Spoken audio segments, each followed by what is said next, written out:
Hello there, আসসালামু আলাইকুম। Hope you all are doing good. আমি অনেক ভালো আছি আল্লাহর রহমতে। আপনারা কেমন আছেন অবশ্যই কমেন্ট বক্সে আমাকে জানাবেন। আমার একটা নতুন ভিডিওতে সবাইকে স্বাগত। লাগেজগুলো দেখেই বুঝতে পারবেন কত কিছু 3 বছরের সব কিছু এই লাগেজগুলোর মধ্যে আছে। তাহলে তো অবশ্যই লাগেজগুলো বেশি হবেই। আজ হলো আমাদের 3 বছরের শেষ দিন ব্যাঙ্গালোরে। দিনটা ছিল এক স্মরণীয় দিন। আমরা আমাদের কম্পার্টমেন্টের দিকে রওনা দিচ্ছিলাম, মানে খুঁজছিলাম আমরা ওদের কোন অ্যাপার্টমেন্টটা দিয়েছে। তারপরে ট্রেনে উঠে পড়লাম। ট্রেনে ওঠার পর সময় যাচ্ছিল না, তাই জন্য সময় টাইম পাস করার জন্য মেহেন্দি নিয়ে এসেছিলাম। মেহেন্দি লাগাচ্ছিলাম সবাই মিলে একসঙ্গে বসে। মেহেন্দির সাথে গরম লাল চা বেশ ভালোই জমেছিল। তারপরে বাকি মেহেন্দি ছিল সেটাও দিয়ে নিচ্ছিলাম হাতে। তারপরে দেখো এই ব্যাঙ্গালোরের রাস্তা, মানে স্টেশনটা ক্রস করছি। এটা যখন ক্রস করছিলাম তখন বুকের ভিতরে একটা আলাদা কষ্ট, মানে 3 বছর থাকার পর এই দিনটা যখন এসেছে না, ভাবতেই পারিনি যে কি করে 3 বছর চলে গেল। স্টেশনটা যখন ক্রস করছিল বুকের মধ্যে অনেকটা কষ্ট ভরেছিল। তারপরে আমরা কিছুক্ষণ যাওয়ার পর বাইরে থেকে অর্ডার করেছিলাম জোম্যাটো থেকে। তারপরে সকাল হয়ে গেল, কিছু ব্রেকফাস্ট করা ছিল, ব্রেকফাস্ট করে নিলাম। ব্রেকফাস্টটা বেশ ভালোই ছিল, ব্রেড ছিল আর ভেজিটেবল একটা আর কিছু ছিল। তারপরে আবার আমরা অর্ডার করেছিলাম। টাইম পাস হচ্ছে না, কি করবো, এই জন্য অর্ডার করছি খাচ্ছি। তাছাড়া তার কোনো উপায় নেই। বিরিয়ানি অর্ডার করেছিলাম। বিরিয়ানিটা বেশ ভালোই ছিল, কিন্তু ওয়েস্ট বেঙ্গলের মানুষ আমরা বাঙালি, আলু না হলে হয়, আলু ছাড়া একটু অসম্পূর্ণ ছিল। তারপরে ব্রিজ ক্রস করছিলাম। এটা হলো ফার্স্ট কম্পার্টমেন্ট, ট্রেনের ফার্স্ট, মানে ফার্স্ট এসি যারা কাটবে তাদের। এটা আমরা আস্তে করে দেখছিলাম যে কেমন ভিতরটা হতে পারে। এটা হলো 2টো করে সিট, আমিও কোনো দিন দেখিনি। আপনাদের সাথে চলো আমি আজকে দেখে নিলাম। বেশ ভালোই ছিল, প্রাইভেসি ছিল অনেকটা। আস্তে আস্তে করে খুলে আমরা দেখে নিচ্ছিলাম যে কেমন ছিল ভিতরটা। দুটোই ছিল, পুরোটা প্রাইভেসি ছিল, বেশ ভালোই লাগলো আমার দেখে। কিন্তু টিকিটটা অনেক বেশি ছিল, অ্যারাউন্ড 8-9 হাজার টাকার মধ্যে টিকিটটা ছিল।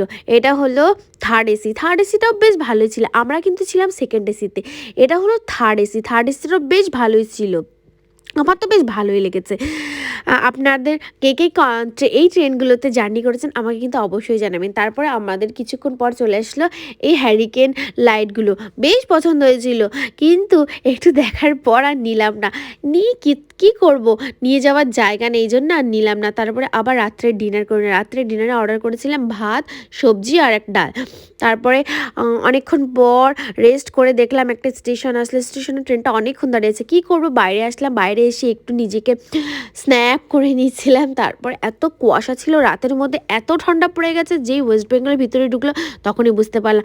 আস্তে আস্তে আমরা আমাদের বেডিংগুলো গুছিয়ে নিচ্ছিলাম, ব্যাগগুলো ঠিক করে গুনে নিচ্ছিলাম কটা ব্যাগ, কারণ আমাদের সময় ছিল 12টা 15-20 এরকম সময় ছিল আমাদেরকে নামানোর।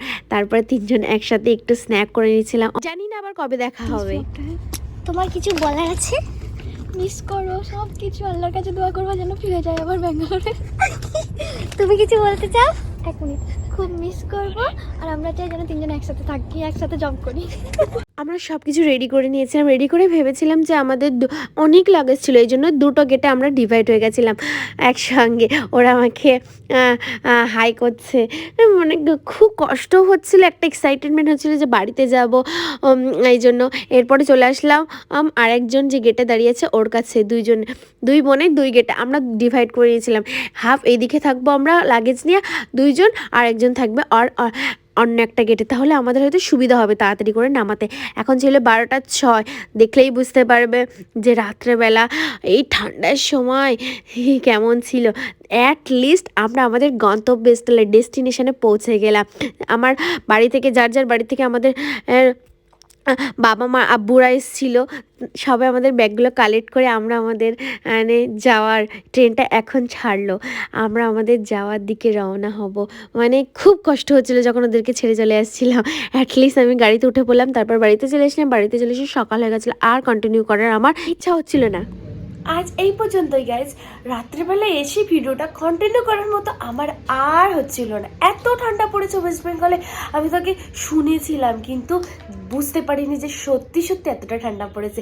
বাড়িতে আসার পর আমি যেমন অবস্থায় ছিলাম শুধুমাত্র চেঞ্জ করে তেমনই আমি শুয়ে পড়েছি। সকালবেলা উঠে এখন ব্রেকফাস্ট করলাম। আজ এই পর্যন্ত গাইস, টাটা, আল্লাহ হাফেজ, সবাই ভালো থাকবেন।